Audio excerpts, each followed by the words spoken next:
मैं ये जरूर कहना चाहूंगा इस समय पर कि कुल मिलाकर सरकार को अपनी राजनीतिक, आर्थिक और सामाजिक नीतियों के लिए एफआईआर जरूर करना चाहिए। मैं भारतीय जनता पार्टी के लिए बता रहा हूं ये लाइनें कि मैं दुनिया को मनाने में लगा हूं, मेरा घर मुझसे रूठा जा रहा है। मैं दुनिया को बनाने में लगा हूं, मेरा घर मुझसे रूठा जा रहा है। जो कमेंट्री, जो विजुअल्स थे, वो ऐसा लग रहा था कि अध्यक्ष महोदय अब पीओके हमारा हो जाएगा।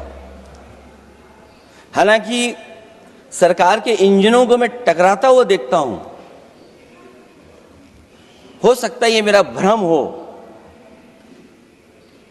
लेकिन पीओके के मामले में सभी इंजन हमें एक दिखाई देते हैं। और जहां पीओके पे पहुंचने तक की बात थी, कुछ लोग तो पीओके पर ये कह रहे थे कि हमारा कब्जा हो जाएगा, 6 महीने का केवल हमें मौका मिल जाए। ये अफसर सरकार आखिरकार पीछे कैसे हट गई और क्या कारण था कि सरकार को सीज फायर का ऐलान करना पड़ा? अध्यक्ष महोदय, हमें उम्मीद थी कि सरकार सीज फायर करेगी, सरकार ऐलान करेगी, लेकिन इनकी मित्रता बहुत है, बहुत गहरी मित्रता है।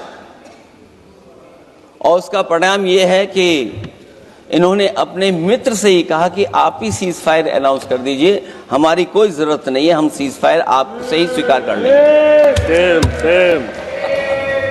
ये बात अध्यक्ष महोदय पक्ष विपक्ष की नहीं है, देश की सुरक्षा की है, जनता के जीवन और रक्षा की है।